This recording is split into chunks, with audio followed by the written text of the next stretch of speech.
हाँ जी please class, मतलब बहुत जल्दी बात करना शुरू करते हैं आप लोग। चलिए लिखेंगे आगे, हो गया इतना। नेक्स्ट लाइन में लिखिए, the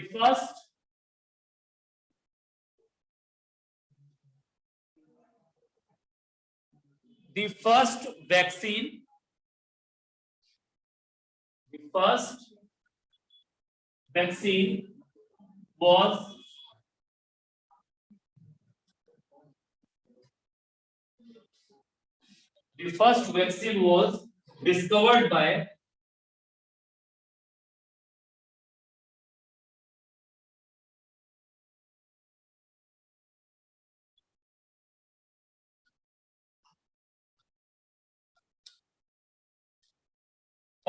was discovered by Edward Jenner।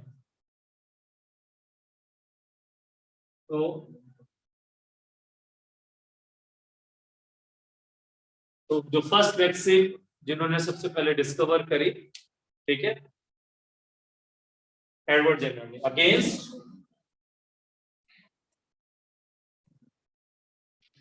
Small pox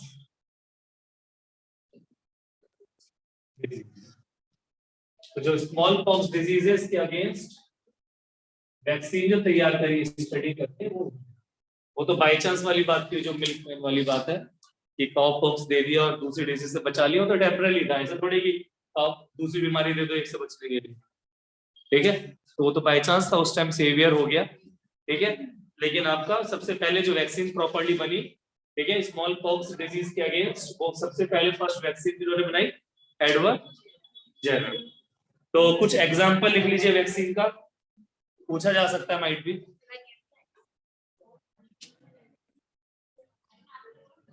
sir tetanus. हाँ जी, टिटनेस।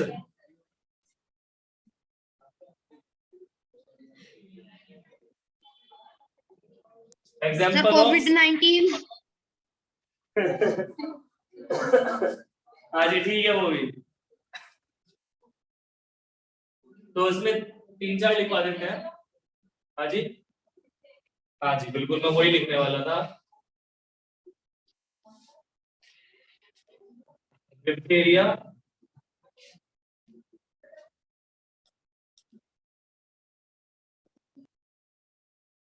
Pertussis, sir polio.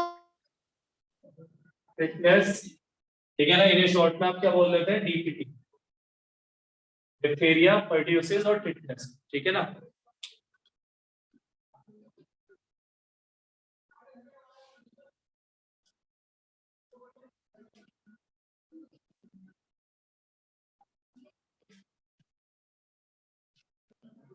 आगे लिखेंगे पोलियो, माइलेटिस, एक ओपीवी है, ओपीवी मतलब ओरल पोलियो वैक्सीन। मिली आप लोगों को लिस्ट तो नहीं मिली।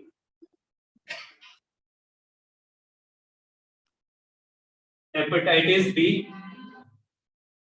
वैक्सीन तो बहुत सारी बच्चे, ये बस एक दो एग्जांपल लिखवा रहा हूँ सो दैट आपका ये, क्योंकि पूछा गया पेपर में तो इन्हीं में से पूछा जाएगा।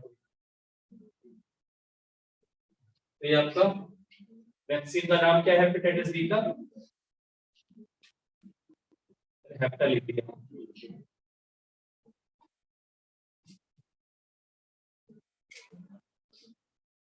और एक और लिख लेते हैं ट्यूबरक्लोसिस के लिए, ये पूछा जाता है बहुत ज्यादा, ये बहुत इंपॉर्टेंट है। ट्यूबरक्लोसिस के लिए क्या नाम है, बीसीजी। तो क्या फुल फॉर्म है इसका,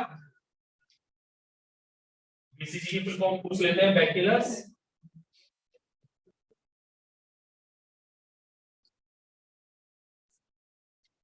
कैलमेट ड्यूरी। बैक्टीरियस या बैसिलस बोल देते, वैसे बैक्टीरियस बोलना चाहिए, बैक्टीरियस कैलमेट ड्यूरी।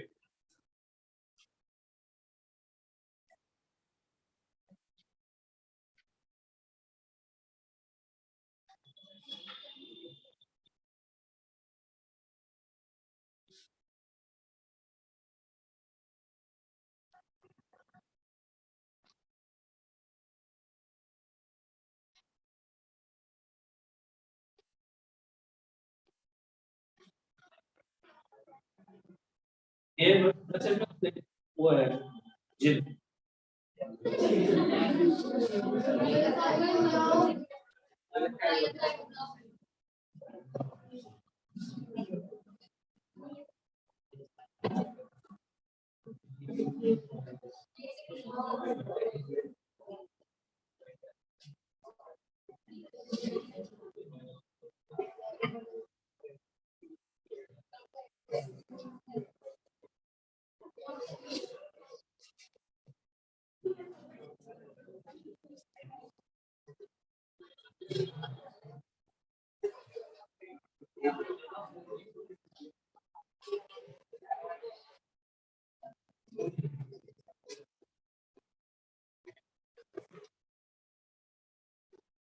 हाँ जी बेटा बताओ तो क्या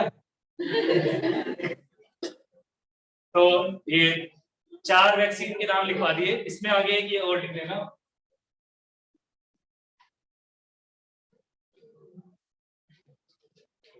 ठीक है ना, नॉर्मली बच्चों को दी जाती है, आपने सुना भी होगा डीपीटी, 2 महीने वाले बच्चों को तो मतलब बिल्कुल बॉर्न बेबी जो होता है 2 महीने बाद, ठीक है ना, उनको दिया जाता है डीपीटी। तो कफ वफ ये सब चीजें जो होती हैं कोल्ड कफ, इनसे बचाने के लिए, ठीक है ना, तो ये हिप वैक्सीन बोल देते हैं। ठीक है, इसकी फुल फॉर्म पूछ सकते हैं हिप वैक्सीन की, मतलब हिप की क्या है फुल फॉर्म, मतलब ये होता क्या है, तो Haemophilus influenza type B vaccine. Spelling mistake अगर हो 19-20 तो पता नहीं, लेकिन ठीक है, वैसे स्पेलिंग ठीक ही होगी। तो Haemophilus influenza type B vaccine, तो हिप वैक्सीन बोल देते हैं। तो एक 1 महीने बच्चों वाले बच्चों को दे दी जाती है कफ वफ से बचाने के लिए।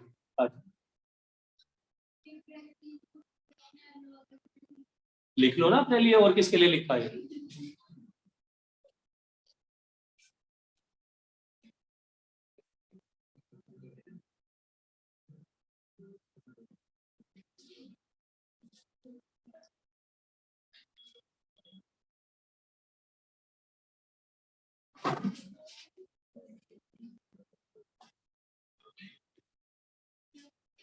तो ये वैक्सीन की बात जरूर है कि आपका जो वैक्सीन दिया जाता चाहिए वो जो जिस एज में दिया जाना चाहिए उस एज में ही फायदा है। सपोज करिए मुझे अब पोलियो ड्रॉप पिलाने का क्या फायदा कोई होगा फायदा नहीं ना। तो सब एक सिंपल सा एग्जांपल लिया मैंने, तो जो जिस पर्टिकुलर एज ग्रुप के बच्चों को जिस टाइम पर वैक्सीन मिलनी चाहिए उसमें 10-5 दिन महीने भर का ऊपर नीचे हो जाए चलता है, ईयर्स नहीं कर सकते। जो 1 साल के बच्चे को वैक्सीन लगनी चाहिए वो 4 साल वेट नहीं कर सकते उसका कि जब वो 4 साल का हो जाएगा तब देंगे, तब तक तो वो आपका हो सकता है बॉडी में आपका माइक्रोब आ जाए और बीमार भी कर चुका हो। ठीक है, तो जो जिस एज में वैक्सीन लगनी चाहिए तभी उसका फायदा, नहीं तो उसके बाद उसका कोई बेनिफिट नहीं होने वाला है ना। अभी तक तो क्या पता हो जा आ गया होता पोलियो वाला, तो मैं तो कोटा ले रहा होता फिजिकली, है ना, डिफरेंटली एबल्ड पर्सन का। मजाक लेने वाली बात नहीं है ये, वैसी बात बोल रहा हूँ मैं आपको।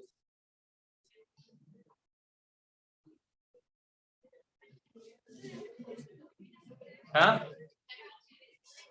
वैक्सीन नहीं, इसकी वैक्सीन तो पहले ही लगती है बचपन में, हेपेटाइटिस की, बड़ों में थोड़ी लगती है। हाँ यार इफेक्टिव तो बचपन में ही होती है, नॉर्मली बचपन में ही लगती है, लेकिन जब किसी को हेपेटाइटिस हो जाएगा फिर वैक्सीन लेकर करेगा क्या, ले सकते हो कभी भी, उससे कोई दिक्कत थोड़ी है। मैं पोलियो ड्रॉप उससे कोई दिक्कत थोड़ी है, लेकिन अगर नहीं हुआ है किसी को और फिर वो ले ले,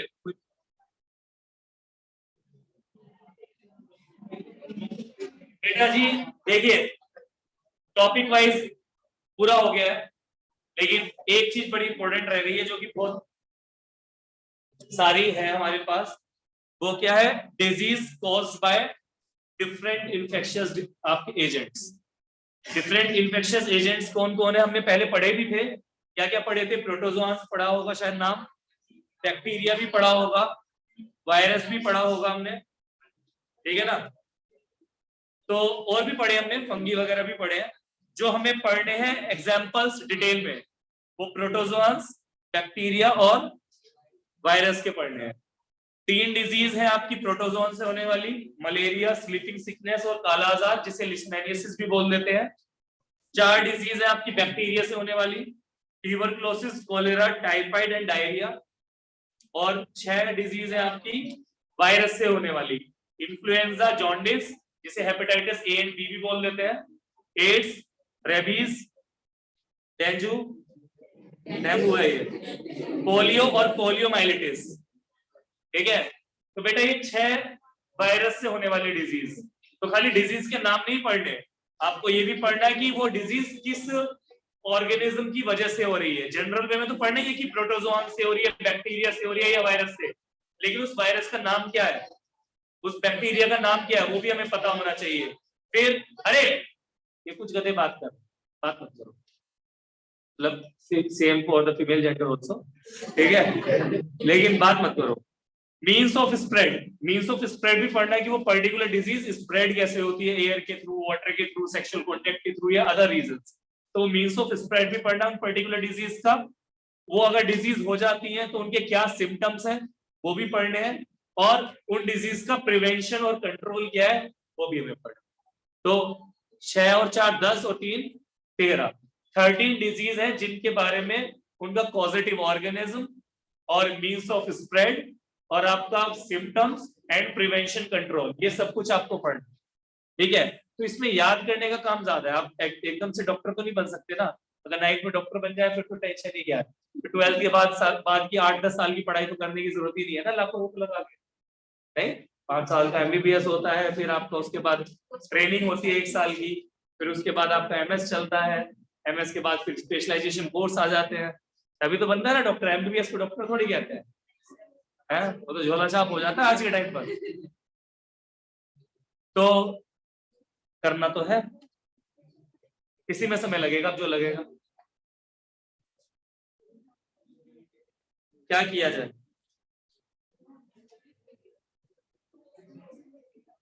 करा ये जाए कि आपको मैं जैसे टेबल बनाने के लिए कह रहा हूं ना वैसे टेबल बनाई जाए। ठीक है,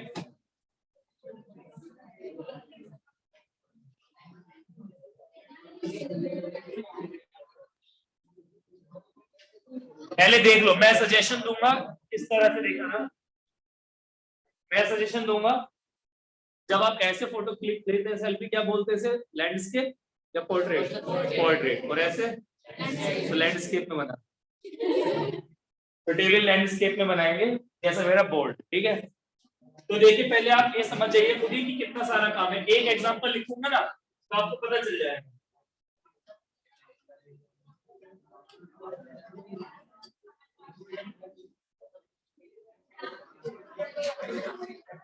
अभी कुछ नोट नहीं करेंगे, पहले देख लो मैं क्या कर रहा हूं।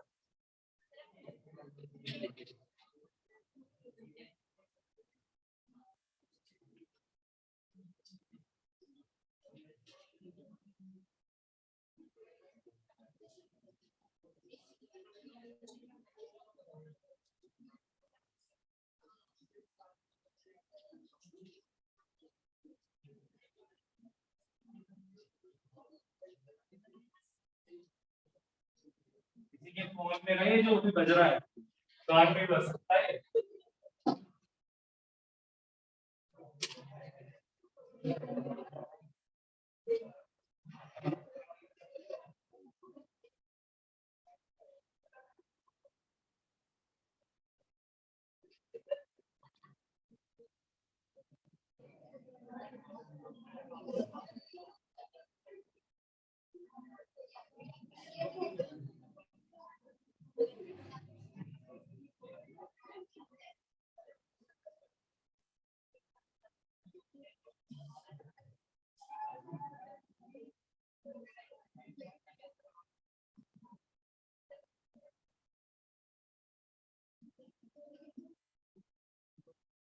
रक्षिता, 1-2 और मौके मिलते हैं बस, नहीं तो आपके पापा जी को हम ये मिल लेंगे। मुझे कम से कम 10 बार मिलते हैं, शायद वो भी फेस से पहचान नहीं है, इसलिए मैं तभी जिस दिन रोक गई ना उस दिन पूरी आगे से पीछे तक की डिटेल जाएगी। मेरी मत कहना, फिर मैं एक ही चार लगा के बताता हूँ।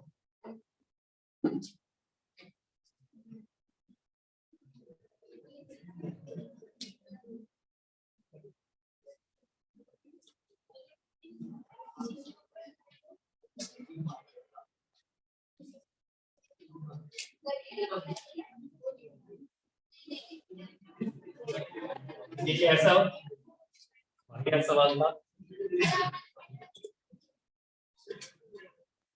या आप ये कहते कि अभी लिखना है तो मैं मना कर, मैंने ये मैं क्यों बना रहा हूँ बताइए। है भाई लिखना भी है हाँ, लेकिन अभी पहले मुझे तो बताने दो कैसे।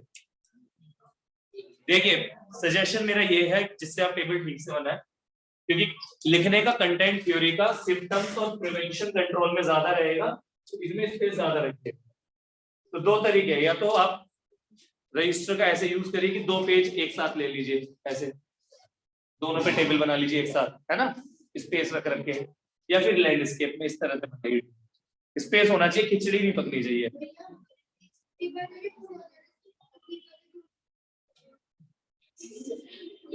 देखिए उसकी जरूरत नहीं है, दिमाग है हमारे पास, हम अभी बना लेंगे और सही बना लेंगे, ठीक है, सभी के पास है, बस आप बिहेव ऐसा करते हैं कि आपके पास नहीं है। चलिए समय खराब करने के लिए समय नहीं है, तो बेटा पहला लिखिएगा। भाई बच्चे बात ना करो, फर्स्ट लिखेंगे मलेरिया। तो बेटा मलेरिया, ठीक है, तो डिजीज कॉज बाय प्रोटोजोआंस में पहली डिजीज के नाम पढ़ रहे हैं मलेरिया, ठीक है। तो मलेरिया का पॉजिटिव ऑर्गेनिज्म क्या बच्चे, प्लाज्मोडियम, ठीक है। और कहां एंटर करता है ये, एंटर्स लीवर, सीधा लीवर में नहीं जाएगा, मच्छर आगे लीवर पे थोड़ी काटेगा, वो तो आपको कहीं भी स्टिंग कर सकता है, ब्लड में जाएगा पहले वो प्लाज्मोडियम, ब्लड से कहां चला जाएगा, लीवर में। तो मीन्स ऑफ स्प्रेड क्या है बेटा, कैसे फैलती है ये, फीमेल्स की वजह से, मतलब फीमेल मच्छर, कौन सा, एनोफिलिस। तो फीमेल एनोफिलिस मॉस्किटो जो है वो इसका मीन्स ऑफ स्प्रेड, ठीक है। तो बच्चे सिम्टम्स क्या है इसके, जिसे मलेरिया हुआ होगा उसे तो ध्यान में नहीं होगा, हो गया होगा इतने छोटे। तो हेडेक, हाँ जी, नोजिया, ठीक है, और मस्कुलर पेन। हुआ है आप लोगों को, किसी को, किसे हुआ है मलेरिया, बताओ किस किस को मलेरिया हुआ है। हाँ जी बेटा आपको हुआ है, भगवान करे ना हो, लेकिन जिसको हुआ है वो अपना एक्सपीरियंस शेयर करे। नहीं हुआ किसी को भी, बेकार वाला, मैंने कराया था। लकी हुआ, आपको तो नाम ही लकी है, आपको तो हार्ट भी यहाँ होगा, वो मार ले चेस्ट में गोली नहीं मारूंगा, साइड भी वह राइट साइड होगा, मैं राइट में भी नहीं ले। तो हेडेक, नोजिया, मस्कुलर पेन, ये सब पॉइंट्स हैं, ठीक है। और बहुत इंपॉर्टेंट पॉइंट, इसमें हाई फीवर भी आते ही आता है, ठीक है, विद स्पेसिफिक पैटर्न ऑफ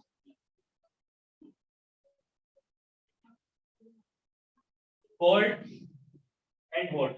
जिन्हें हुआ होगा वो उनको पता है ये बात, मुझे हुआ है तो मुझे याद है, मलेरिया में सुना तो होगा एटलीस्ट कि कभी सर्दी लगती है कभी गर्मी लगती है, कभी आपको स्वेटिंग होने लगेगी कभी शिवरिंग होने लगेगी, तो स्पेसिफिक पैटर्न है। तो ऐसा कुछ होता है, दिन के समय थोड़ी गर्मी लगती है, रात को ठंड सी लगती है, ठीक है ना, कुछ इस तरह से स्पेसिफिक पैटर्न होता है, तभी लिखा मैंने ये, एक स्पेसिफिक पैटर्न होता है हॉट एंड कोल्ड का। तो आपको दिन के समय गर्मी से लगती रहेगी, रात के समय ठंड सी लगती रहेगी, तो गर्म सर्द ये चलता रहता है इसका मलेरिया, ठीक है। और नोजिया तो रहेगा ही रहेगा, नोजिया मतलब आपको जुकाम सा रहेगा, हेडेक सिर में रहेगा, शरीर में दर्द रहेगा ही रहेगा, तो ये तो कॉमन दिक्कतें भी है। देखिए कुछ कॉमन सिम्टम्स भी होते हैं भाई, बुखार उखार आना, कुछ कॉमन सिम्टम्स भी है, लेकिन हर डिजीज का कोई स्पेसिफिक सिम्टम तो जरूर है, वो याद रखना है। नहीं तो जुकाम खांसी तो आप सब में डाल सकते हो, हेडेक होना, बॉडी एक होना, बॉडी वीक होना, अबे बीमारी में बॉडी वीक ही होगी, तो ये तो सिम्टम लिख ही दोगे ना।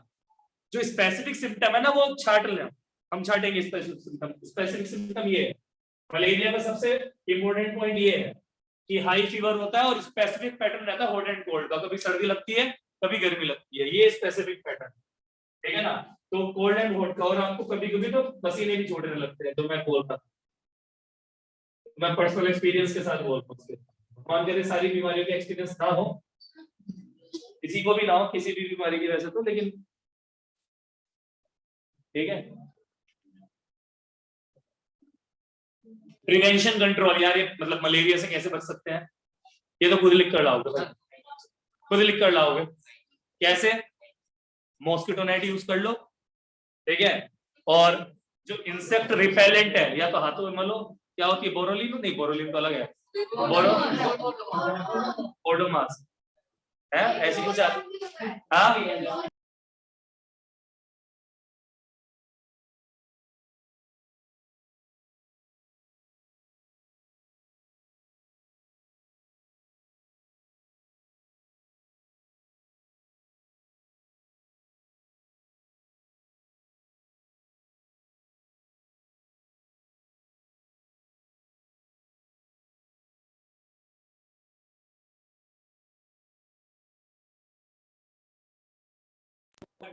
अगर वो क्लियर नहीं हो पा रहा, तुम कुछ नहीं करते, वहां आप हल्का सा केरोसिन ऑयल डाल दो, पेट्रोल नहीं, फिनाइल।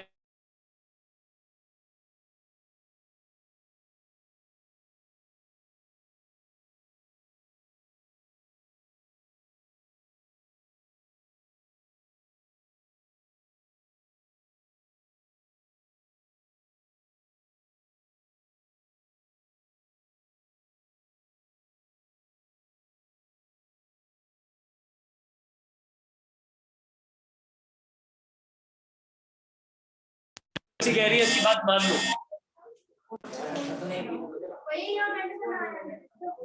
लेकिन नहीं मानूंगा मैं यार, भैया कह दिया तो बिल्कुल मान, भाई क्या तरीका बोलने का।